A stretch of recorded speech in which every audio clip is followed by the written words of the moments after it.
Bueno, buenas tardes y bienvenidos a una nueva cita del ciclo Invierte en Ti. Saludamos como siempre a quienes asisten desde aquí, el auditorio de la Fundación Renta 4 y a aquellos que nos siguen digitalmente desde sus ordenadores y dispositivos móviles.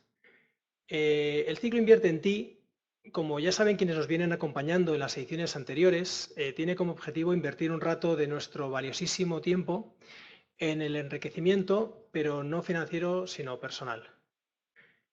Esta es la línea de la conferencia de hoy, la cual a mí me motiva de una forma muy especial, porque yo personalmente siempre he envidiado muchísimo a la gente que conozco que tiene una vocación. La verdad es que saber qué quieres y con qué disfrutas, pues a mí me parece que es un privilegio que tienen muy pocos. Yo siempre he envidiado a quienes tienen esas vocaciones tan claras.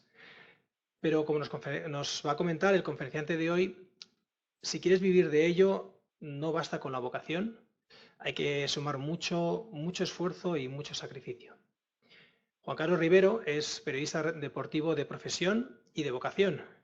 Ya desde pequeño tenía que narrar los partidos mientras jugaba al futbolín y de ahí, con mucho trabajo y buenas dosis de sacrificio, ha llegado a retransmitir 5 Olimpiadas, 4 Eurocopas y 3 Mundiales de fútbol. La verdad es que es una historia que tengo muchas ganas de conocer y con vosotros, pues Juan Carlos Rivero. Muy bien, muchas gracias. Hola, ¿qué tal? Buenas tardes a todos. La verdad es que os voy a decir de entrada, que no es la primera vez que estoy delante de público, pero yo que estoy acostumbrado por mi trabajo a hablar a mucha gente, lo que pasa es que no le ponemos, imaginamos los que están detrás, pero no les ponemos cara. Esto es como el teatro, cuando estáis mirándonos y os observamos y vemos vuestras reacciones, falta de reacciones, al final impone un poquito más, pero bueno, va en el oficio también. Muchas gracias a todos por estar aquí, de verdad, y bueno, si os puedo dar alguna pista de algo, pues estaré encantado a lo largo de este tiempo que voy a estar hablando con vosotros. Si os digo que hablar de uno mismo siempre da un poco de reparo, de verdad que no es que se trate de una falsa humildad.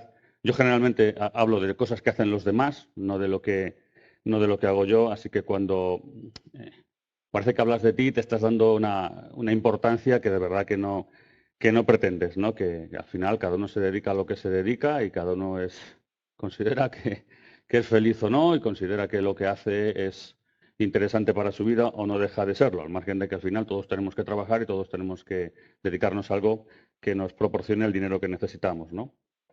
Cuando Gonzalo Garnica se puso en contacto conmigo para ofrecerme la posibilidad de esta conferencia, yo creí que se refería más bueno, pues al tema que yo conozco, es decir, pues a hacer una explicación sobre el mundo del fútbol y la televisión, que a fin de cuentas es donde yo me muevo, ¿no?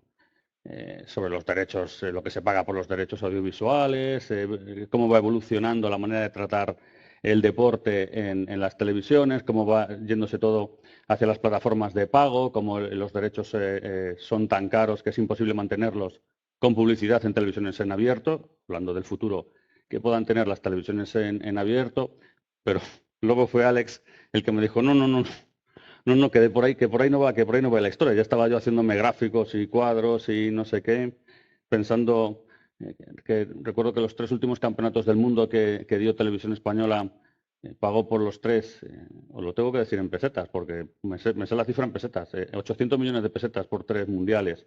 Hoy en día un mundial de fútbol vale 100 millones de euros. Es decir, que la diferencia es brutal, pero no era ese el tema. Así que Alex fue el que me dio la pista y me dijo, no, se trata más de hablar de ti, de hablar cómo has llegado a hacer lo que estás haciendo, de exactamente qué has invertido en ti para alcanzar ese punto, para estar, no sé en qué punto, pero bueno, por lo menos para estar tantos años, porque yo llevo más de 30 años dedicado al periodismo deportivo, que es mucho tiempo.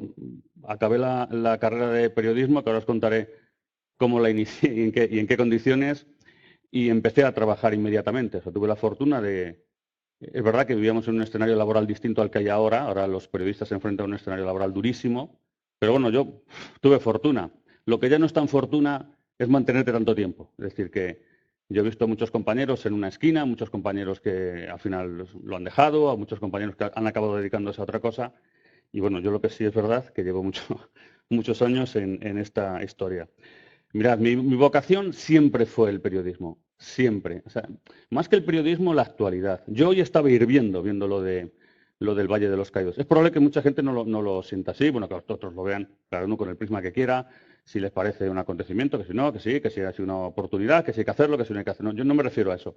Pero yo estaba hirviendo porque a mí me hubiera encantado estar contando algo que, a fin de cuentas, es un hecho histórico, tan histórico como la muerte de Franco, su entierro y ahora su exhumación. A mí me encanta estar en esas historias porque las vivo con mucha intensidad y me gusta mucho lo que sucede, me gusta mucho contarle a la gente lo que yo estoy viendo y lo que yo sé. Mi vocación fue el periodismo, pero no exactamente el deportivo, aunque me gusta mucho el deporte. Mi vocación era dedicarme a contar grandes cosas, como esto que os estaba diciendo hoy, ¿no? Que a fin de cuentas es un acontecimiento muy importante para España, ¿no? Yo pensaba, me veía en guerras, me veía en situaciones de una trascendencia absoluta, yo qué sé, me imaginaba cualquier cosa. Lo que pasa que, bueno, al final la vida te lleva a situaciones y cuando las descubres, acabas reconociendo, pues entonces tuve suerte. Creo que me dediqué a lo que realmente me divierte. En cuanto a lo que os decía antes ahora sigo con esto, pero lo que os decía antes de lo que es hablar de uno mismo, mirad, os pongo un ejemplo. Hace un par de años me encontré a la salida del restaurante amazónico, los futbolistas generalmente no buscan malos sitios, a un jugador que era del Atlético de Madrid, que ahora está en el Inter de Milán, es un uruguayo que se llama Diego Godín. Y me acuerdo bueno, yo hago un programa de debate de fútbol todas las noches y él me dijo, dice, me encantaría ir a tu programa. Yo le dije, pues me estás dando una pista maravillosa. Digo, fenomenal, pues vente. Dice, porque te voy a decir una cosa, estoy harto de hablar de mí.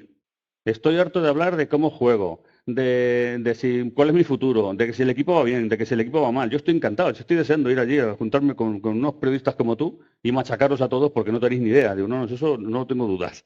Dice, o sea, me gustaría hablar de otras cosas, ¿no? Me decía Godín. Y eso es un poco el ejemplo que os ponía antes, lo que significa hablar de uno o hablar de los demás. Él, que estaba harto de atender entrevistas, pues al final prefiere hablar de temas, de asuntos que exceden a lo que hace cada uno, ¿no? Lo que hace cada persona. Por eso os digo que o sea, él quería ir a un programa de debate, quería ir a un programa de hablar de diferentes cosas y no estar contestando siempre sobre si está contento con su entrenador, si está contento con sus jugadores, o si se iba o si se marchaba. En ese momento el Departamento de Comunicación del Atlético de Madrid entendió que no era factible que él estuviera con nosotros y no estuvo. Así de sencillo. Hoy en día los departamentos de comunicación, sobre todo el que yo más conozco, que es el de los clubes de fútbol, más que comunicación es incomunicación, porque lo que ellos intentan es no contar nada, es decir, que no trascienda nada, que no se sepa nada, y al final lo que hacemos es especular mucho los que estamos al otro lado.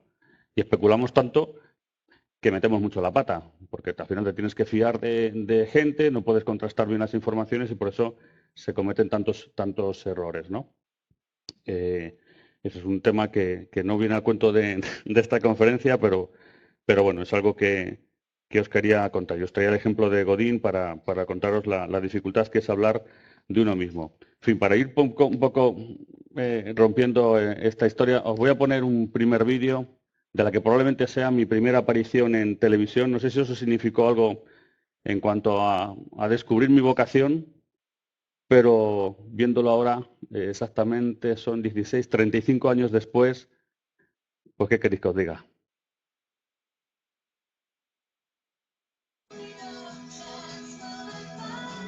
El programa de Santiago Segura. A partir de este momento y cuando menos te lo esperes, saltará la sorpresa. Por ejemplo, ahora estamos escuchando a Michael Field. Pues bien, el artista estuvo en nuestro país en concierto en 1984. Atentos a esta encuesta entre los asistentes. Yo he venido aquí, lamento no poderles seguir a través de todo el Tour Discovery 84 por toda la ciudad de Europa, porque esta música es increíble. Y desde luego me está gustando un montón, porque estoy bailando con todos mis colegas de una manera loca y subnormal, es demasiado. ¿Le habéis reconocido entre los encuestados? Es nuestro deportivo compañero Juan Carlos Rivero. No nos extraña su efusividad. Michael Field en los 80 era mucho Mike y el joven Rivero mucho Rivero. Porque esta música es increíble. Nuestro presentador es...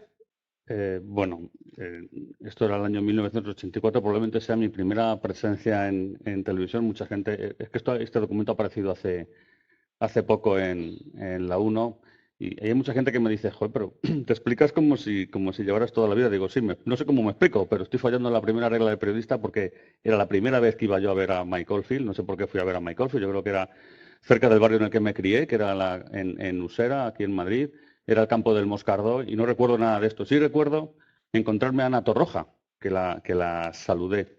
Pero ya os digo que ni tenía un duro para irme a ver a Mike Oldfield por Europa, ni me gustaba especialmente esa música, pero bueno, como me eligieron, entendí que tenía que decir eso, pero es un cúmulo de mentiras. O sea, yo ni me gustaba Mike Oldfield, ni iba a verlos por toda Europa.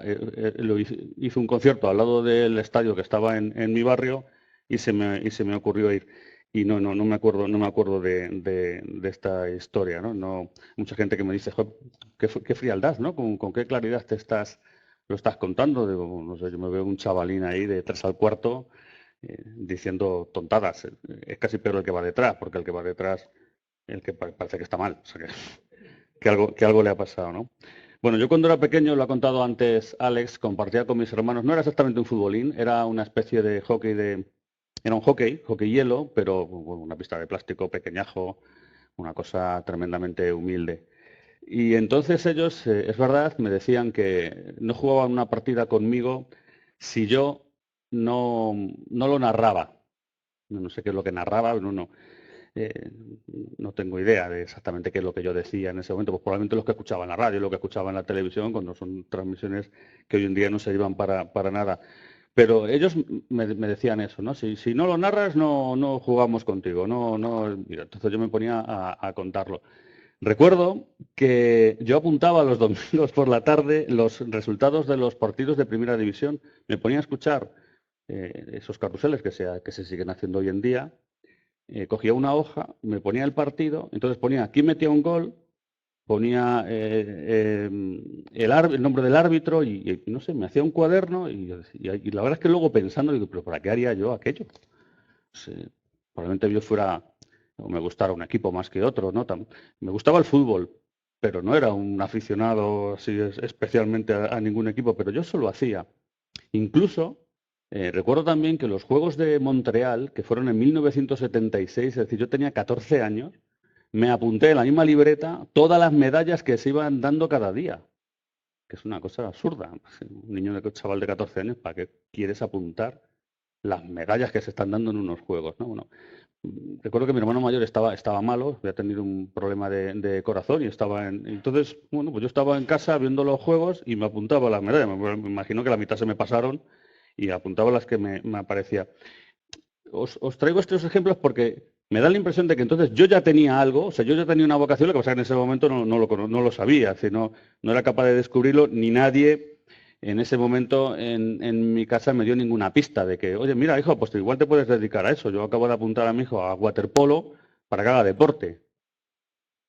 No pretendo que sea ni profesional de waterpolo ni que vaya a los Juegos Olímpicos, pero a lo mejor el chaval resulta que se pone a jugar al waterpolo y le encanta y si yo no le animo, yo no le ayudo, pues él se desconecta.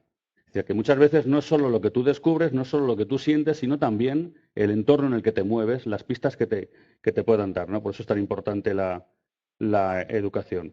El caso es que probablemente ya había o existía una vocación dentro de mí que yo en ese momento no conocía, no sabía, ¿no? A lo largo de la vida tienes que tomar decisiones, no siempre todas las variables las manejas, algunas sí, otras no, en otras interviene el azar, pero siempre hace falta tener un punto de madurez o un punto de saber dónde tienes almacenadas las herramientas para acabar tomando decisiones buenas, ¿no?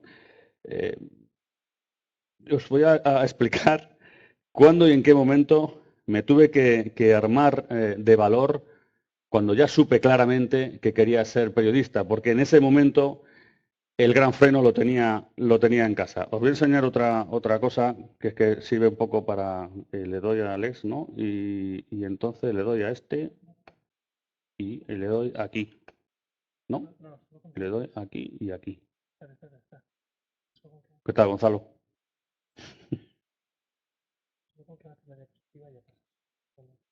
Ah, vale. Le doy a este, ¿no? Más inmediata que nos lleva a Valencia. Esta noche se ha presentado el equipo de Romario en medio de una enorme expectación. 50.000 personas han abarrotado el estadio de Mestalla para asistir a un acto cargado de ilusión y promesas ambiciosas. Repasamos en imágenes la puesta en escena del Valencia. Bueno, imagino, lo que no sé es como si alguien vio esto. Yo sigo trabajando en televisión española, porque el pelo, la chaqueta, la corbata, la manera de explicarme, bueno, todos tenemos un comienzo.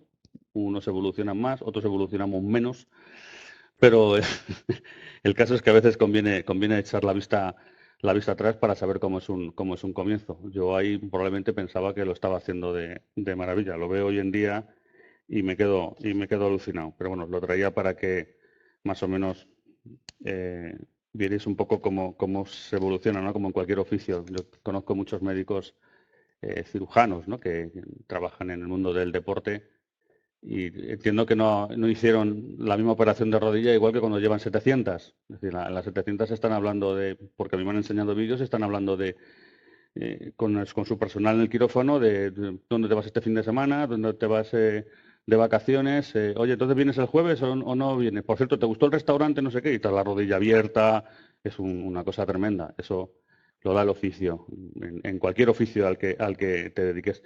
Bueno, os he dicho antes más o menos cómo fui descubriendo mi vocación y también por qué tenía un freno en casa. Pues tenía un freno en casa porque era una cuestión importante. Es decir, mi abuelo fue médico. Mi padre no pudo seguir la medicina y por cuestiones porque bueno, el hombre se crió después de la guerra civil y entonces bastante tenían con conseguir 3 lentejas, no estaban para estudiar medicina. Y él tenía un gran interés en que alguno de sus hijos siguiera esa tradición, ¿no? Siguiera la tradición de su abuelo, de su padre, que había sido médico. De los 3 hermanos que éramos nosotros, yo era el que era más aplicado en los estudios. Entonces él vio el cielo abierto, dijo, bueno, entonces Los otros 2 estudian poco, pues este que se dedique al mundo de la medicina. Total, ¿qué hice yo? Pues nada, hacer caso a mi padre. Entonces lo que ahora es la educación secundaria, no la ESO, ¿no? Lo que es la ESO entonces era el bachillerato unificado polivalente. Y yo primero de BUP, segundo de BUP, tercero de BUP y luego había un curso antes de entrar a la universidad que era el curso de orientación universitario. Yo todo lo hice con física, con química, con matemáticas. Es decir, cuando yo decía, pues a mí lo que me gusta no es que me gusta mucho la literatura, que me gusta mucho leer, pero yo lo que quiero es igual es ser periodista. Pero claro, es que a mi padre esto no le gusta, esto del periodismo no debe parecer una castaña importante. Y entonces, bueno, nada, pues yo tiraba con la medicina y al final, pues eso, las cuestiones del azar, ¿no? Cuando aprobé la selectividad no me dio la nota para entrar en medicina, pero como la historia iba por ahí, pues digo, no, cago en 10, ahora no puedo entrar en medicina. Me metí en ingenieros aeronáuticos, porque me gustaban los aviones. También me dijo, bueno, pues ingenieros aeronáuticos. Iba huyendo por completo de lo que realmente yo quería hacer. Entonces me metí en ingenieros aeronáuticos y duré una semana. O sea, entré un lunes y el viernes decidí, esto no es lo mío. Ya hubo una primera razón, cuando vi en los tablones de anuncios, en los tablones de las notas que había antes de la entrada de las aulas, y claro, veo el primero, que había como apuntados 150 personas, 150 alumnos con su nota correspondiente a la asignatura que fuera, ¿no? El primero tenía un 7. Luego había un puñadillo que tenían entre un 6 y un 5,5. Y luego había una fila, todos suspendidos. Me dije yo, joder, esto debe ser durillo, tal. Y ya el remate es un día que estoy en una clase, no sé si era matemáticas o qué sé, la pizarra era enorme y el profesor empieza a contar fórmulas y empieza a desarrollarlas. Claro, empieza por aquella esquina, sigue, luego sigue, y cuando va como por el 5.º renglón, se levanta un compañero mío. No entiendo, ¿cómo has pasado del algoritmo a la integral? Y dije, o sea, este tío se ha enterado de todos los pasos previos. Si yo me he perdido en el primero. Digo, esto no, que de verdad que no, que esto es estrellarme, que es que no me apetece, que no yo quiero esto no es lo mío. Así que ese día decidí, digo, se acabó. Entonces hablé con mi padre y le dije a papá, vamos a ver, es que llevo perdiendo muchos años y yo creo que tenemos que hablar porque tengo que explicarte lo que realmente creo que a mí me gustaría hacer, ¿no? Y la respuesta de mi padre fue tremenda. O sea, ahora os la digo y vais a partir de risa. Porque le dije a mi padre, mira, va, yo es que quiero ser periodista. Entonces mi padre me mira fijamente y me dice, bueno, vale, pues lo haces por las tardes. Digo, pues, digo que no es como hacer francés y lo que había hace muchos años, taquimecanografía. Digo, no, que es una carrera. Dice, que es una carrera. Digo, siempre. Bueno, pues no sé, pues como tú quieras y tal, pues no sé, tú métete ahí o si te gusta y si no, pues te sales. O sea, que lo hiciera por las tardes. O sea, esa es la idea que tenía mi padre entonces de lo que era la carrera de periodista. Luego, por supuesto, mi padre murió, pero yo percibí el orgullo que sentía conmigo como con mis dos hermanos, ¿no? Con los tres. Pero me acuerdo muchísimo de aquella primera respuesta que él me dio cuando le dije que quería estudiar periodismo, que era lo que a mí me gustaba. Entonces no tenía muy claro yo que, como os he dicho antes, que fuera el periodismo deportivo y me dijo eso decía, bueno, pero eso como que lo haces en la academia, ¿no? Ahí de 7 a 8, con un rato que te sobre y no hace falta ni que vayas todos los días. Os enseño más cosas, más documentos de este también de hace unos cuantos años.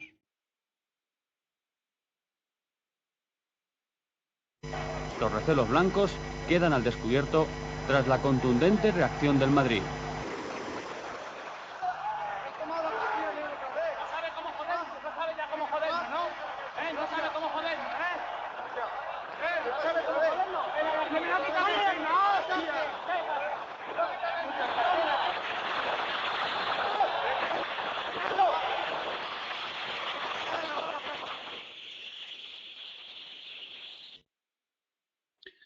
Bueno, esto que os he enseñado, cierro aquí. Esto que os he enseñado es un documento de Estudio Estadio de hace mucho tiempo. Habéis visto ahí son los jugadores del Real Madrid protestándole al árbitro. Es un gran documento. Es decir, conseguir este tipo de cosas y más hoy en día es francamente difícil.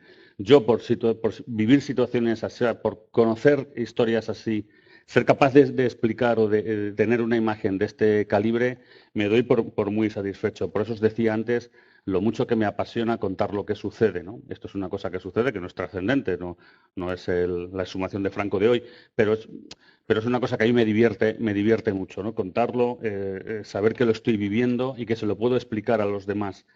Es algo que me sigue gustando. Es decir, me gustaba entonces cuando me atreví a decirle a mi padre lo que quería hacer y me sigue gustando ahora. Ha tenido que ser en el periodismo deportivo, que no me ha importado porque yo hasta hoy me lo he pasado genial, pero bueno, probablemente lo hubiera disfrutado también en cualquier otro tipo de sector, en cualquier otro sector del periodismo, siempre que hubiera sido en la primera línea, ¿no? Siempre que hubiera sido estar en la trinchera. Bueno, cuando tuve claro que quería estudiar periodismo, pues decidí que bueno, la idea era ir a la facultad, que yo me la tomé muy en serio, ¿no? A diferencia de la mayoría de compañeros, incluso de algunos que tengo cerca, que cuando hablan de la facultad de periodismo hablan del bar, que no pasaron del bar prácticamente ni un día a lo largo de 5 años.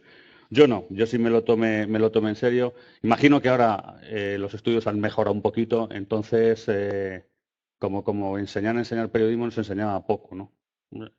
Había muchas asignaturas diferentes, que está muy bien, porque el conocimiento nunca sobra, pero lo que es enseñar periodismo, la verdad es que en la facultad no estaba muy desarrollado. No sé cómo está ahora, he ido a veces a dar alguna charla, o me han invitado los estudiantes a algún curso o alguna cosa, y veo que ha mejorado algo. Entonces, estaba todo un poquito en barbecho. A mí me parecía poco, me pareció tan poco que incluso en los 2 últimos años de periodismo estudié Ciencias Políticas y Sociología, porque me parecía que me sobraba tiempo. Y tengo 2 cursos. Si no hubiera encontrado trabajo, hubiera seguido estudiando políticas, igual hubiera acabado con Pablo Iglesias y toda esta gente. Bueno, como os digo, ¿no? Que me tomé muy en serio la carrera, que siempre he pensado que el conocimiento es importantísimo, ¿no? Como dicen los coaching, conocimiento sí, experiencia también y, por supuesto, la actitud, que es lo que multiplica. Es decir, si tu conocimiento es importante, pero la actitud es 0, al multiplicar no da nada.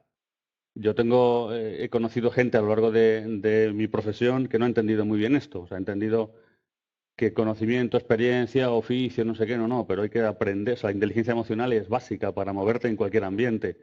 Y hay gente que le cuesta mucho trabajo no tenerla, porque eso es una cosa que tienes o no tienes, o que puedes educar, sino ni siquiera darse cuenta, que es como cuando tienes una enfermedad y no quieres ni siquiera atender al diagnóstico, pues entonces lo llevas francamente mal. Mira, os pongo un ejemplo.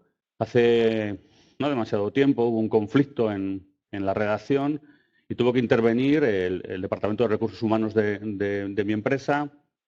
Tuvo que intervenir un psicólogo, ¿no? Cuando el psicólogo habló con la persona que había generado el conflicto, le dijo, bueno, ¿tú cómo te sientes dentro de la redacción?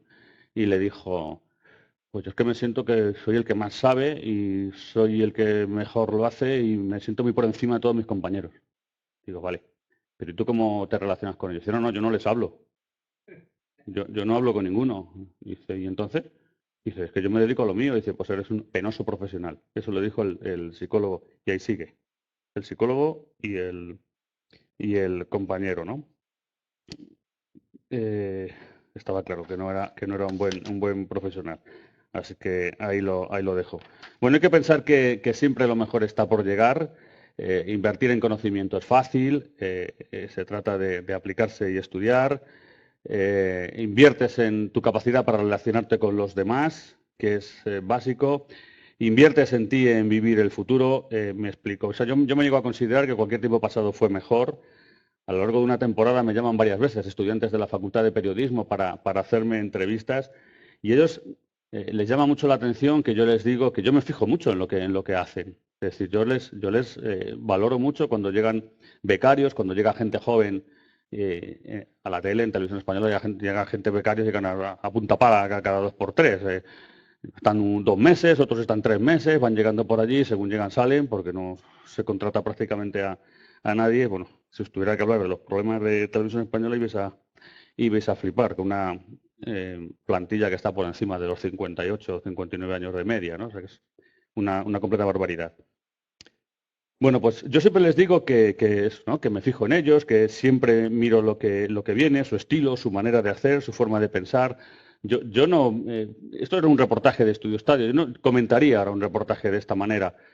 Yo no hago una transmisión de fútbol ahora como la hacía hace un montón de años, pero no porque simplemente a lo largo del tiempo pueda ser mejor o peor, no, sino porque nos movemos en escenarios distintos. Ahora el lenguaje es distinto, la manera de hacer es distinta, los soportes son diferentes. Es decir, yo cuando entré en televisión había un canal, había 2 canales.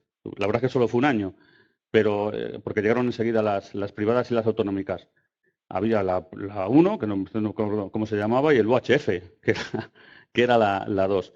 Hoy en día es una barbaridad. Hoy en día hay streaming, en páginas web, hay plataformas de pago, hay por supuesto televisiones en abierto, hay televisiones locales. Es decir, es que hay 1000 maneras de recibir información hoy en día. Entonces, si no te adaptas a eso, si no eres capaz de ir viviendo todo eso, un poco en el sentido de la inversión, es decir, si no eres capaz de invertir en ti para darte cuenta de lo que está pasando, pero no de lo que está pasando en ese momento, porque es muy difícil adivinar lo que está por venir. Yo está claro que tecnológicamente hablando esto va a seguir evolucionando, es decir, ahora sabemos cómo se hacen las cosas, pero es que mañana, pasado o al otro, esto va a cambiar, esto va a seguir cambiando. ¿Y por qué os decía esto?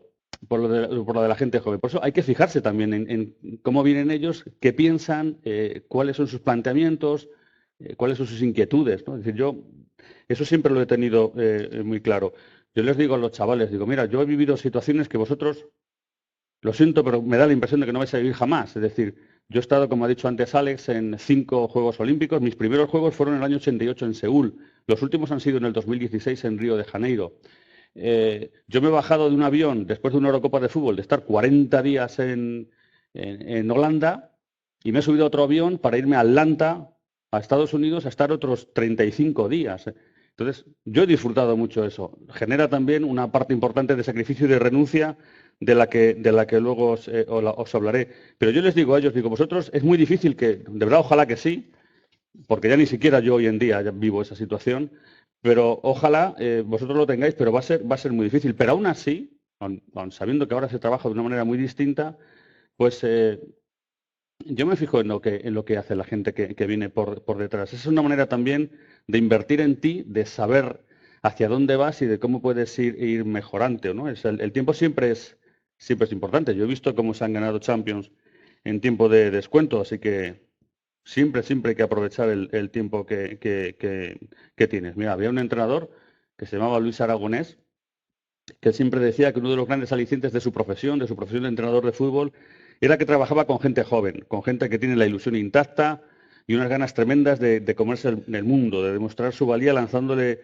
o sea, al revés, demostrar tu valía lanzándole piedras a la policía, pues creo que es más una respuesta a tu frustración que una acción encaminada a cambiar el curso de las cosas, ¿no? Aunque bueno, este es otro tema.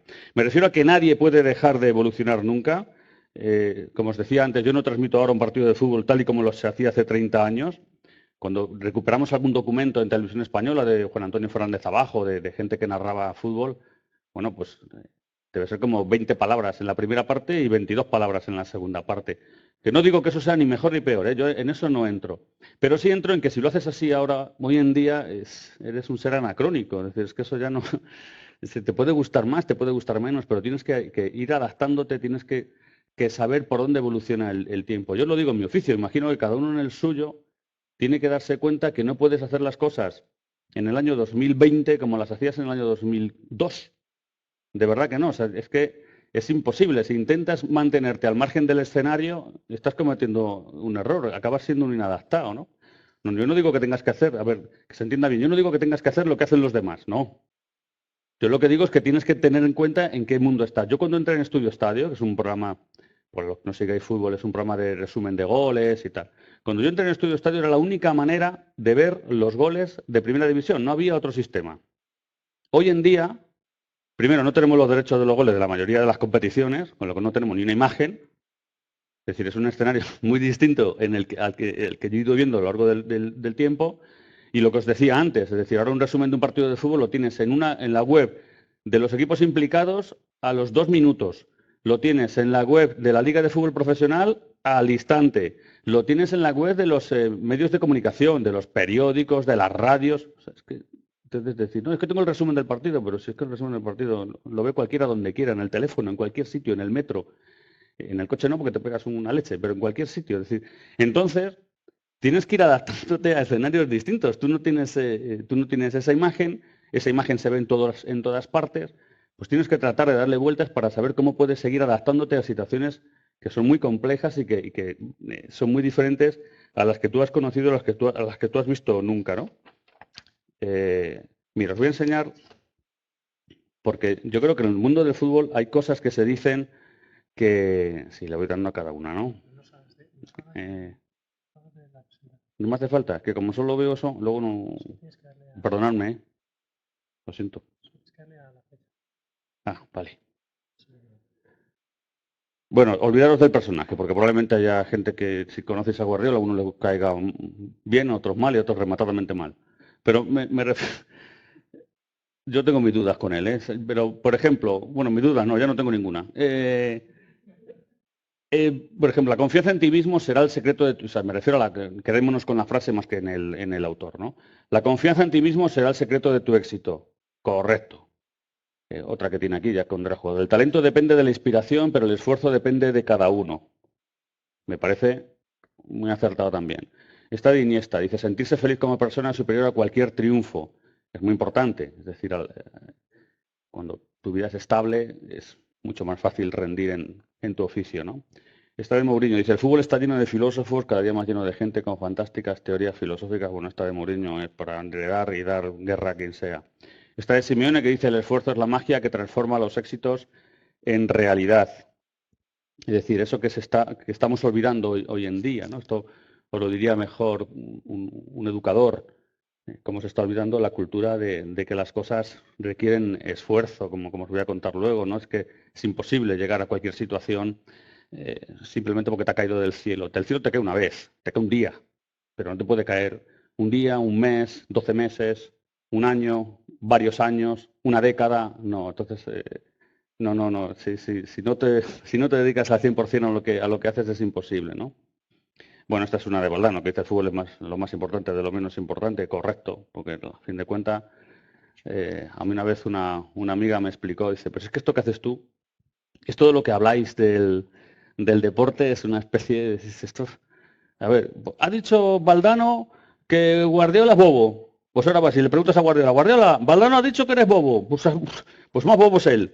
Digo, pues es que es de juguete, esta información que hacéis, esto no tiene ninguna trascendencia, claro, esto no es el IPC, esto no son los datos del paro, ni los tipos de interés, ni el trabajo de la gente. Digo, pues ya, claro, pues es verdad, total, conseguir una medalla en los Juegos, pues oye, chico, pues le gusta al deportista y nosotros nos ponemos muy orgullosos, pero no trasciende, no pasa nada. Yo le decía, hombre, no es que sea una información de juguete, pero es una información que entretiene simplemente.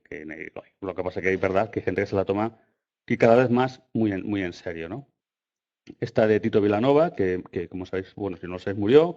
Valorad lo que tenéis, nunca sabes cuándo llega tu momento, ¿no? Y esto es para después. Bueno, como os digo, mi relación con el oficio ha cambiado a lo largo del tiempo.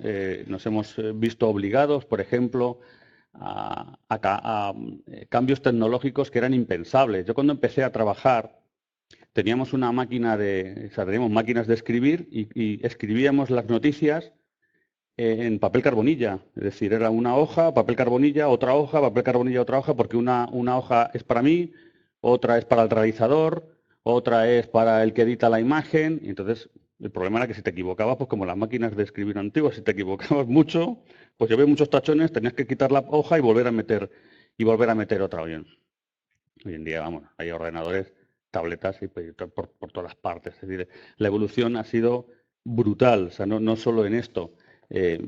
Mira, os he traído esta imagen porque yo la primera vez que fui a hacer un resumen de un partido de fútbol, íbamos con 3 cámaras. Recuerdo que fui a Salamanca, no sé si era Salamanca o Valladolid, íbamos con 3 cámaras autónomas. En cada una de esas cámaras, el operador graba el partido entero desde esa posición. Le damos un código horario a la imagen, es decir, si el partido empieza a las 5 de la tarde, pues se supone que las 3 cámaras iban a las 5 de la tarde. Entonces, y yo, que era el redactor, iba apuntando las jugadas que quería. Disparo de no sé qué, balón a córner, 17 horas, 12 minutos, 15 segundos. Luego, cuando acababa el partido, nos llevábamos las cintas, que eran unas cintas así de grandes, con un manetoscopio que era así, por eso iban cámara y ayudante. En mi empresa siguen yendo cámara y ayudante, pero la cámara es así de pequeña. El ayudante va con él y le acompaña y se lo pasan muy bien. Entonces, ahí llevábamos las cintas y nos íbamos a una redacción, pues una oficina generalmente, ¿no? Que en Televisión Española entonces tenía oficinas por casi todas las ciudades de España. Y entonces pues yo decía, venga, la primera jugada que quiero está en el 17, 8, 14. Entonces yo metía la máster, que era esta, y veía yo no sabía cómo estaba la jugada, porque claro, vamos a ver si estaba la jugada que yo quería en el 17-08-14, porque es posible que en ese momento el cámara dejara de grabar para fumarse un cigarro o se diera un trago de agua y entonces se le había escapado el disparo al palo. Entonces, si no estaba ahí, pues lo buscaba en la otra. ¿Y qué pasaba si lo buscaba en la otra? Pues que cuando le dábamos al código horario, pues a veces sucedía que dice, pero bueno, ¿qué pone? 000809, ¿pero eso qué es? ¡Ostras! Pues no ha grabado el código horario. Entonces, tenía que ir a ver el desfase que había, a ver la jugada en qué minuto está. Está en el 1:15. Bueno, pues con respecto al 17:15 son 17 horas y 8 minutos. Hay que ir sumando 17. Bueno, era una complicación. O sea, era una cosa que ahora lo pienso, digo, pero ¿cómo podíamos trabajar así? Hoy en día, los partidos de primera y segunda división, por ejemplo, se transmiten todos. Llega la señal de ese partido y tienes el resumen hecho según pita el árbitro. O lo puedes tener antes incluso. Si no pasa nada, ya tienes el resumen preparado. Es decir, ya a través de la fibra te llegan imágenes de todas partes. Nosotros, que somos bastante hoy en día más modestos, yo he estado 14 años haciendo la Champions. Ahora no tenemos ni una imagen, ni un plano de la Champions.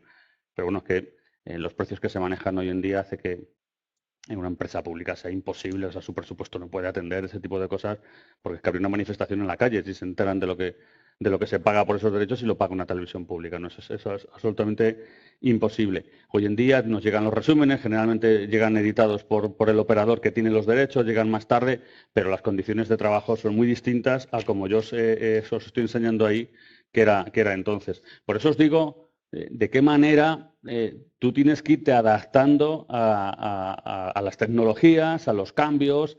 Tienes que tener siempre la mente muy abierta. O sea, si tú quieres crecer en tu oficio, lo que yo veo, tienes que tener siempre la mente muy abierta. Fijarte en los que vienen. Por supuesto, ser consciente de tu experiencia, del oficio que has ido ganando con el tiempo y de lo que está por llegar. Y no puedes negarte al mundo en el que vives. No puedes decir, no, yo quiero seguir escribiendo la Olivetti. No, es que es absurdo. Hoy en día, las imágenes de hoy, por ejemplo, de la exhumación de Franco, esas imágenes, según están llegando, se están grabando en un disco duro. Ese disco duro te permite que desde todas las mesas de una redacción, que todas tienen un ordenador, en todos esos ordenadores tú puedes estar editando esa imagen cualquiera. O sea, si hay 20 ordenadores, si hay 30 ordenadores, tú accedes a ese servidor central y tienes la imagen al momento. Cuando yo llegué a la tele y mucho tiempo después, los telediarios, por ejemplo, tú imagínate que venía una persona con esa grabación. Lo tenía en una cinta de toda la vida. El que estaba usando esa cinta impedía que lo pudiera usar otro. Es decir, eso no se volcaba en ningún sitio, no había ningún disco duro ni nada por el estilo. Entonces yo he visto a gente corriendo y gritando porque alguien está utilizando la cinta donde están las declaraciones de Antonio Tejero.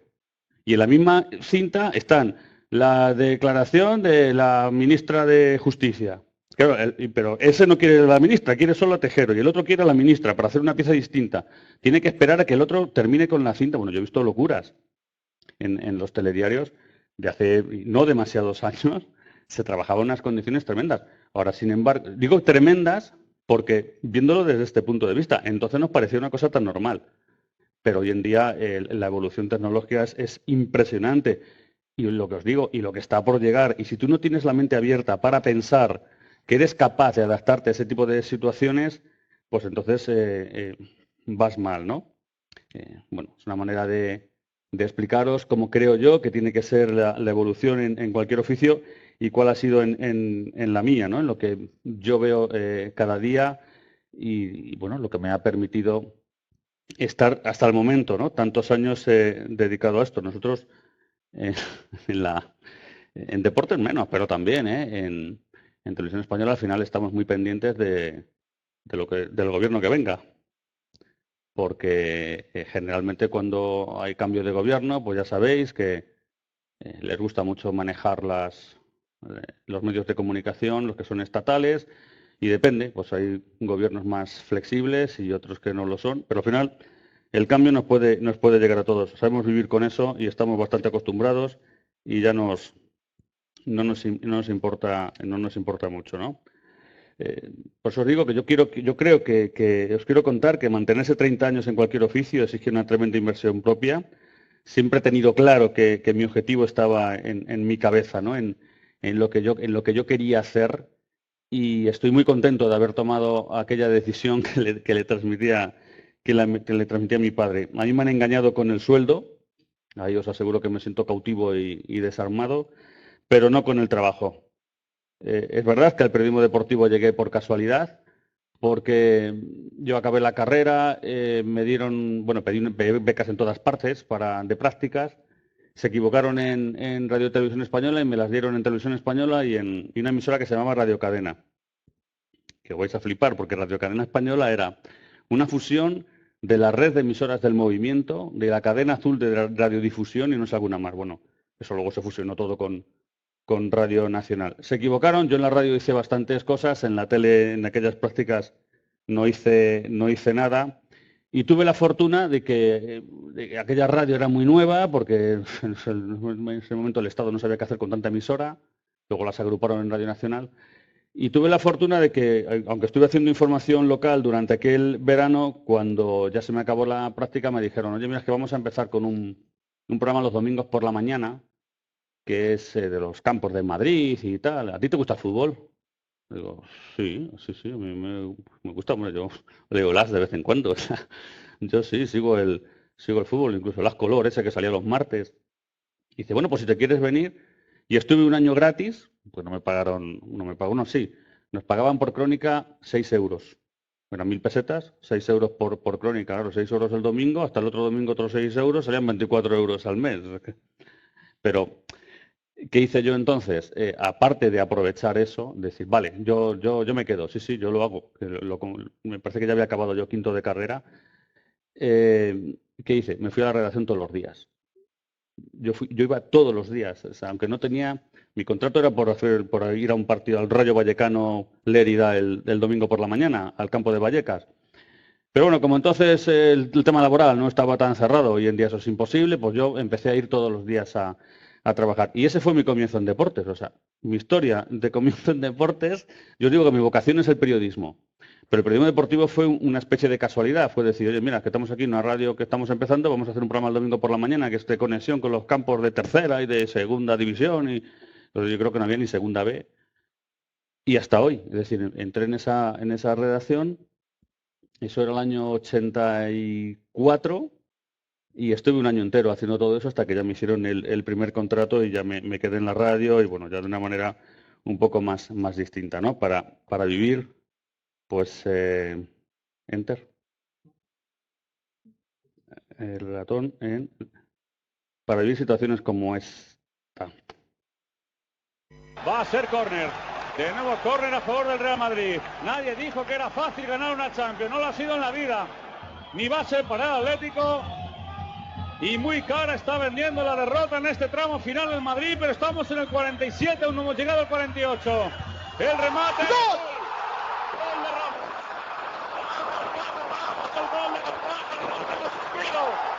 ¡Ha marcado Ramos! Bueno, yo cuando digo que me alegro de... Tengo que cerrar esto, ¿verdad? Gracias, Alex. Si me dedico al periodismo, de verdad, ya que me dedico al periodismo deportivo, es para vivir situaciones como esto. Esto yo lo tengo como una de las cosas más maravillosas que me han pasado en la vida, no porque marcara el gol Sergio Ramos, sino por lo que todo eso implicaba. No os imagináis, bueno, a mí me llamó el defensor del espectador de Televisión Española, que tenía como 900 peticiones de dar explicaciones de por qué yo había narrado el gol así. Ahí me falta aire por todas partes. O sea, es decir, probablemente le tendría que haber dado un poquito más de énfasis, pero es que no me llegaba. O sea, el partido había sido muy intenso y digo, a mí es que no me llega mucho más para contar el gol este de Ramos, cosas que a veces pasa. Y hay un momento que digo ahí, pero nos queda la prórroga. Entonces eso lo interpretó la gente, sobre todo del Real Madrid, como que yo decía, nos queda la prórroga, como decir, bueno, nos han empatado, pero ahora nos queda la prórroga y en los siguientes 30 minutos les vamos a meter. ¿Qué va? Yo me refería a que nos queda la prórroga en el sentido de que qué hermoso día de fútbol, con dos equipos de la misma ciudad, de la misma ciudad, dos equipos españoles de la misma ciudad, de la ciudad de Madrid, que están jugando una final de Champions, cosa que no había sucedido jamás. Y yo lo que vivía en ese momento es que eran 30 minutos más y que yo estaba encantado, que por mí como si duraba, con aire o sin aire, como si duraba 3 horas más, porque yo era feliz en ese instante. Era un partido además que te dabas cuenta de la trascendencia. Este momento lo vieron 14 millones de personas en televisión, es decir que te sientes, aunque no te estén escuchando muchos a ti, muchos o no, pero bueno, luego todos entran en Twitter, contestan, no sé qué, te dicen qué has dicho, qué no has dicho, digo, joder, pero ¿qué pendientes estáis? Yo estoy viendo un partido de fútbol porque estoy tan pendiente muchas veces del comentarista, ¿no? Pero es un momento mágico, es un momento que a mí yo lo vivo con intensidad, como lo que os decía antes, ¿no? Yo hubiera vivido con intensidad lo de esta mañana en el Valle de los Caídos. Hombre, no para narrarlo como si fuera un partido de fútbol, pero para sentir que eso era algo muy importante que estaba sucediendo en mi país, como cualquier otra cuestión. O sea, yo esas cosas las vivo muy intensamente. Y os digo, ¿cómo se prepara cómo se llega a un partido de fútbol? ¿Cómo se llega a una narración? Porque pensaréis, bueno, tiene vocación, se fijan los que vienen, intenta adaptarse a tecnologías nuevas, pero luego hay un trabajo diario. Es decir, esto no es solo llegar al partido 2 horas antes y decir, dame el micro, venga, que me pongo a hablar. Es decir, hay un trabajo importante detrás. El mío es un día a día. Yo no descanso prácticamente ni uno solo de los 365 días del año. Yo no me desconecto nunca de lo que está pasando, ni en vacaciones. Es decir, yo estoy pendiente. No soy un loco del fútbol internacional y de estar pendiente de todos los datos, pero sí es difícil que yo no, y mucho más hoy en día con los teléfonos que tienen información y alertas por todas partes, que yo no esté pendiente de lo que está pasando, es decir, de las novedades, de lo que se va produciendo. Yo yo no me quedo, no me quedo fuera de juego porque no me va. Mira, os voy a enseñar una página que utilizan los entrenadores de fútbol. Esto es Google, o sea que me salgo de aquí y entro en Google. Una página, si le doy aquí, ¿no? Esta es una página que utilizan los entrenadores de fútbol, pagan una pasta por estar abonados a esta página. Generalmente se lo pagan los mismos clubes. Luego cuando un futbolista está en paro, no sé, un entrenador está en paro, lo sigue teniendo, bueno, pero lo tienen entrenadores, lo tienen periodistas, lo tiene mucha gente, ¿no? Aquí tienes la posibilidad, es decir, dice, bueno, yo quiero saber exactamente cómo juega Estonia. Entonces tú le das aquí y ahí tienes las ligas de Estonia, la Copa, la Supercopa. No sé, o sea, aquí, si yo le doy aquí, aparecen los equipos de Estonia. Es decir, si el Real Madrid juega un partido contra el Flora, yo puedo ver partidos del Flora Tallinn del que no tenemos la menor idea. Pero bueno, te permite por lo menos, dice, bueno, pues me voy a ir aquí. Lo primero que voy a saber, el Flora a ver cómo juegan, cómo es la alineación. Anda, pues mira, juegan así. El Flora es el de allí. Esto en una relación de fútbol es muy importante porque ya simplemente al contener los jugadores, mucha gente me pregunta a mí, dice, jo, pero ¿cómo sabéis quién va por la izquierda? O sea, ¿quién es este, quién es el otro? Bueno, de entrada, en el fútbol hay 11, pero el que es lateral derecho generalmente juega por allí. El que es lateral izquierdo generalmente juega por aquí. Luego es verdad que puede haber cambios, pero los centrales, el de la derecha está aquí, el de la izquierda está aquí. Es decir, todos tienen una posición más o menos determinada. Eso ya lo llevas en la cabeza. Y eso te permite que nos equivocamos, ¿eh? Y hoy en día en Twitter metes la pata con uno y entonces eso es una rueda inmensa. Incluso hay veces que alguien se inventa que te has equivocado, que has dicho una cosa que no has dicho y no se puede parar. Yo al principio intentaba explicarlo, cuando me di cuenta de que era imposible, pues nada, he aprendido a convivir con eso. Digo, oye, pues digan lo que quieran, que paso las notificaciones y al final casi no miro ninguna, ¿no? Porque luego en fútbol la gente es muy agresiva, hay muchos insultos y es que el mundo de Twitter pues vale para lo que vale. Tienes que aprender a convivir con eso, pues si no te vuelves loco. Pero bueno, lo que os digo que en el mundo del fútbol, este tipo de páginas, este tipo de cosas, te sirven para tener información. O sea, esto es básico. La gente se cree que llegamos a los partidos como si fuera todo por ciencia infusa o una transmisión, como si haces una de un desfile militar. Es que tienes que saber qué escuadrones hay, cuáles son los aviones que vuelan. Es decir, todo requiere un trabajo importante. Y luego, por supuesto, si tenéis mucho interés en ver el partido del Flora, que perdió 2-1, pues le das aquí y le das a este, ahí. Antes de seguir, no quiero nada, ni pagar, que esta cuenta no es mía. A ver si le voy a meter un paquete al de la cuenta. Bueno, esto porque me he ido igual a un país muy raro, pero si entras en cualquier otro sitio, sin que entres en cualquier otro sitio tienes, además mirad esto es muy interesante porque tienes la oportunidad de ver el vídeo, tienes la posibilidad de ver el vídeo en tiempo efectivo, es decir, sin pausas, puedes solo ver los goles, puedes ver un resumen de las mejores cosas del partido, tienes un informe que alguien hace, tienes incluso la posibilidad de editar, de tal manera que se quedan con imágenes de un solo jugador. Esto los entrenadores esto lo usan como de cualquier forma, ¿no? Es una cosa que os quería explicar porque es algo curioso para que veáis que, bueno, que al final lo que nosotros hacemos pues lleva su trabajo, ¿no?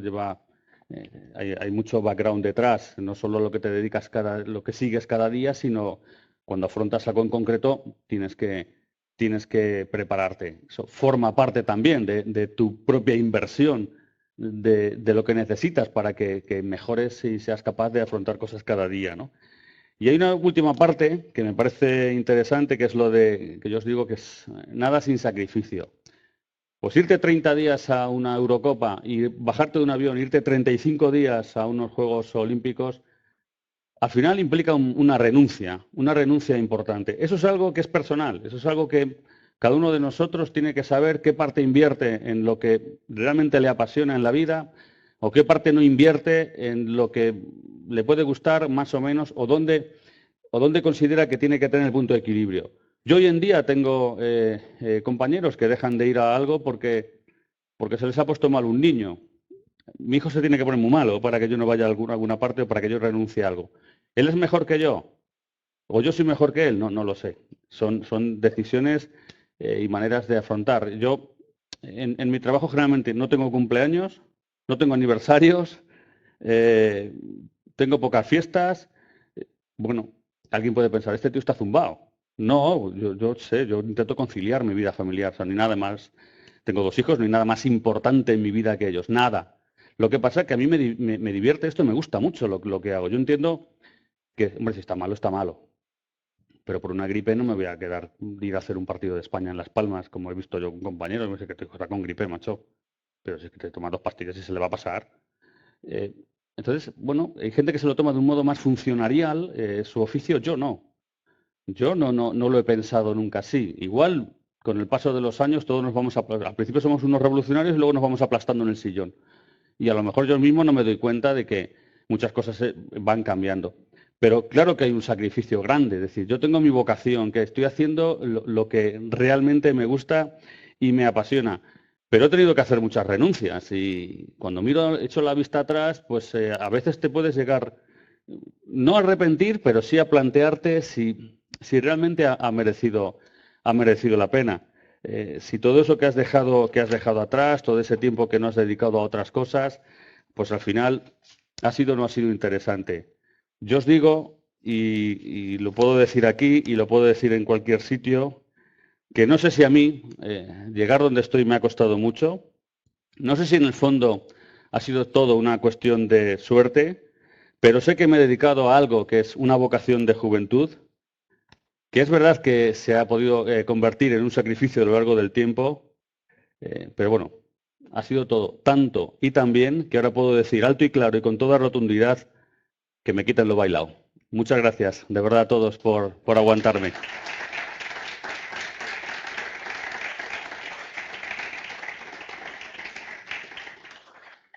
Bueno, no sé si queréis hacer alguna pregunta, si tenéis alguna inquietud, algo que yo os pueda resolver, pero lo normal es que me lo resolváis vosotros, o sea que... Pero si queréis hacer alguna pregunta no hay problema, ¿eh?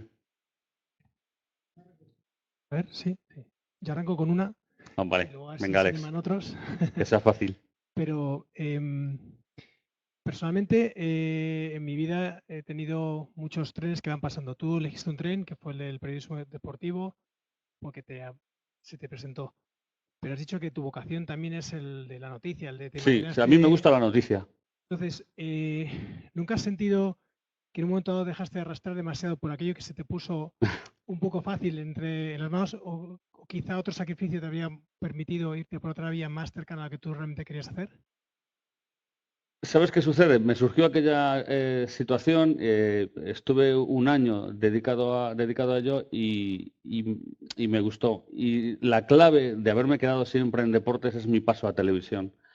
Es decir, yo estoy 3 años en Radio Nacional, bueno, era Radio Cadena, pero en realidad era una emisora que... Y cuando Radio Cadena se fusiona con Radio Nacional, o sea, cuando el Estado las absorbe a todas, que fue en el 1 de enero del 89, durante todo ese año 88 mi idea era irme a televisión. Es decir, me gustaba la radio, pero entendía que mi medio era la tele.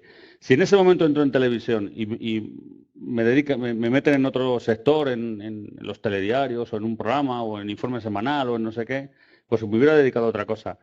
Pero seguí en deportes. Y claro, es que en ese momento Televisión Española tenía los Juegos, las Eurocopas, los Mundiales, lo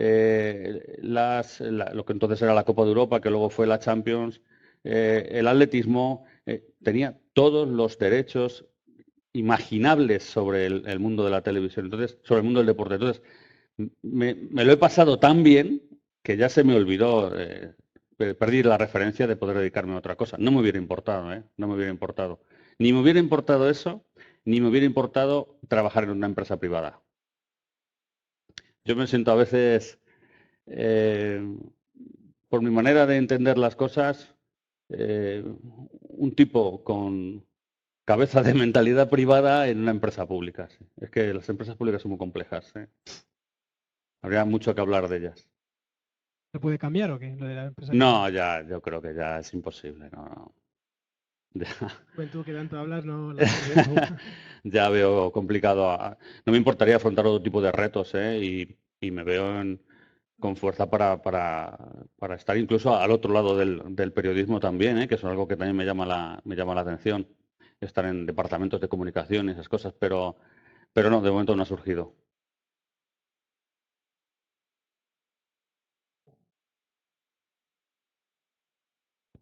Y bueno, espero no haberos aburrido mucho. Porque bueno, al final estamos en un ambiente que es del mundo de la inversión, ¿no? Del mundo de la finanza. Claro, vengo yo aquí con mis partidos de fútbol y tal, y digo, este tío que nos está contando, nosotros estamos en otro rollo, ¿no? Pero bueno, yo intento adaptar lo que es mi parte de oficio y de trabajo a los que podáis hacer vosotros, como yo me he visto, lo que yo creo que un profesional tiene que ir haciendo a lo largo del tiempo, ¿no? Eso lo puedes hacer como broker o lo puedes hacer, no sé, pavimentando calles. Es decir, todo tiene mucho margen de mejora. Juan Carlos, hay una pregunta de internet. Ah, muy bien, dime. Te dicen, ¿crees que el llegar a donde has llegado ha sido un gran porcentaje por tu actitud? Sí, sí. Creo que mucho más por mi actitud que por mi aptitud. Sí, mucho más. Os lo he dicho antes, ¿no? Que, eso no lo digo yo, hoy en día lo dice cualquier coaching, que el conocimiento, la experiencia y la actitud. Y lo que multiplica es la actitud, no tengo ninguna duda. Mira, no me tengo por el tío más simpático del mundo, lo que pasa es que sí sé adaptarme a ambientes, así sé ver por dónde van las cosas en cada momento y bueno, intento ser una persona bastante natural. Tengo un compañero que hace años me decía, es que yo llego a un sitio y hasta que empiezo a hablar con la gente, hasta que me doy cuenta, llegas tú y si es que al momento parece que conoces a todo el mundo, digo, pues si no me sé ni los nombres. Digo, si yo soy súper despistado y tal, dice, joder, pero no sé, la gente contigo es como que te... Digo, pues igual es un tema de naturalidad. Por eso sí creo, eso sí que me ha ayudado. Eso sí que me ha ayudado. Sí creo que la actitud es mucho más importante que todo lo demás. Otra pregunta. A ver. Hola Juan Carlos, magnífica conferencia. Gracias. Me gustaría saber cómo se mide actualmente la credibilidad de un periodista entre tanta información de la que disponemos en Internet, redes sociales, etcétera. Muchas gracias y un placer asistir a tu conferencia. Bueno, yo creo que la credibilidad se gana con el tiempo. Es decir, eso es algo que vas adquiriendo cuando la gente se va acostumbrando a una firma, a una cara, a una voz, y entonces le va dando cierta credibilidad. Es imposible tenerlo al principio y hoy en día, con tanta información como hay y tanta información no contrastada, pues es todavía más complicado. Yo creo que al final la gente se va quedando, no sé si con nombres, porque oye, somos tantos que es imposible que alguien pueda identificar a todo el mundo, ¿no? Pero sí se va quedando con conceptos. Por ejemplo, no sé, te puede gustar más o menos, ahora te doy algunos ejemplos. Te puede gustar Iñaki Gabilondo, pero entiendes que tiene credibilidad. Te puede gustar o ser de su onda o no Carlos Herrera, pero tiene credibilidad. Ahora no han empezado hoy. Llevan 30 años dedicándose a esto. Yo creo que se gana, la credibilidad se gana con el tiempo y si no eres un botarate, claro. Ya está, no hay ninguna más. Muchas gracias. Pues nada. Tienes una pregunta. Hola. Bueno, Juan Carlos, muchas gracias por la conferencia. A ti. Hablando un poco del tema de la actitud que decías que es lo más importante, si nos puedes contar algún momento como de crisis o bache en la carrera profesional o algún momento difícil y cómo lo solventaste. Sí, he tenido momentos. No he sido una persona de grandes picos de descenso o de ascenso. O sea, me da la impresión de que yo he ido más o menos así, pero con pocos parones, pero algún parón he tenido. Por ejemplo, recuerdo haberlo pasado muy mal porque yo estaba en la lista de Televisión Española para los Juegos de Londres, que fueron en el año 2012, y vamos como 189 personas a los Juegos. Y a mí como un mes antes, o un mes y medio antes de los Juegos, me llamó el que era entonces mi jefe, y me dice que tenemos que hacer unos recortes económicos y no vas a Londres. Digo, ¿cuántos no vamos? Dice, 2. Digo, coño, el recorte económico son 2 personas. Y dice, sí, sí. Y digo, ¿quién es el otro? Ya por curiosidad. Entonces me da el nombre de un compañero que se llama Esteban Gómez, que era el que hacía el atletismo. Y ahora le digo, vamos a ver, entonces has hecho un recorte económico de 2 personas y has quitado al 188 y al 189. Es decir, que yo era o el último o el penúltimo. Significa que hay 187 por delante de mí. Y claro, ya le miro y digo, no te lo crees ni tú.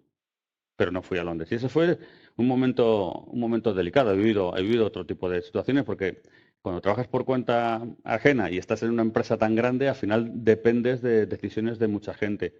Yo me he acostumbrado a convivir con eso, incluso a forzar decisiones, porque bueno, a la gente ya le cuesta más trabajo decirte según qué cosa, ¿no? Y a veces conviene dar un golpe en la mesa antes de que te lo den a ti. Pero sí es verdad que he tenido algún momento así delicado. Lo pasé mal, lo pasé francamente mal con aquella decisión de aquel individuo cuando me dijo aquello. En el resto, bueno, pues vas creciendo, vas ganando personalidad, sobre todo, que es muy importante, ¿no? En cualquier trabajo yo creo que es muy importante la personalidad, no ser un chulo ni un soberbio, pero sí saber dónde estás, que eres una persona y que mereces como mínimo respeto, ¿no? Pero claro, tienes que dar cosas a cambio. Yo tengo compañeros que solo saben quejarse.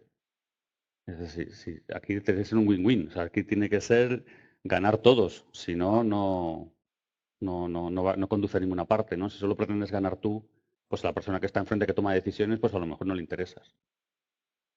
Una nueva pregunta de A Internet. ver, Si tuvieras que enumerar 3 virtudes esenciales en el periodismo deportivo, ¿cuáles serían? 3 virtudes esenciales. Bueno, pues podrían ser 3 virtudes de cualquier periodista, ¿no? Honestidad, que me parece un valor básico. Conocimiento, que me parece un valor fundamental. Y un tercero sería capacidad de contar. Pero la primera que pongo es honestidad. Mira, a que me hace esa pregunta, mucha gente, sobre todo los que nos dedicamos al deporte, bueno, ahora en política también pasa igual, aunque todo el mundo se decanta, ¿no? La mayoría de los periodistas de política ya un poco sabes de qué palo van. Pues en el deporte también pasa algo similar y sobre todo en el mundo del fútbol. Yo siempre digo que la objetividad es imposible. Es imposible porque cada uno de nosotros tiene una manera de ver la realidad distinta. Si nos ponemos todos los que estamos aquí con una lista de noticias que hay en ese momento para elaborar la escaleta de un telediario, no vamos a hacer el mismo orden ninguno. Pero no porque queramos manipular y queramos, pues uno que sea franquista dice, bueno, pues esto de lo de la sumación de Franco va al final. No. O sea, no porque queramos manipular, sino porque uno considera que es más importante un asesinato de una mujer en Murcia, otro porque piensa que es un nuevo dato del IPC.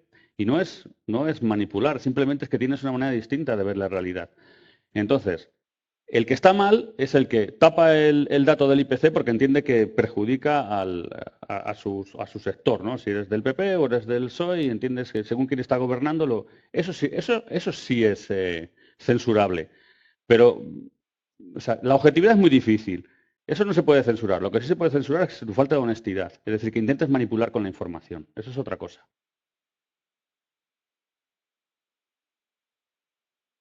Muchísimas gracias. Nada. Es un placer tenerte. Claro, que esta gente hay que reírse, ¿eh? Gracias a vosotros.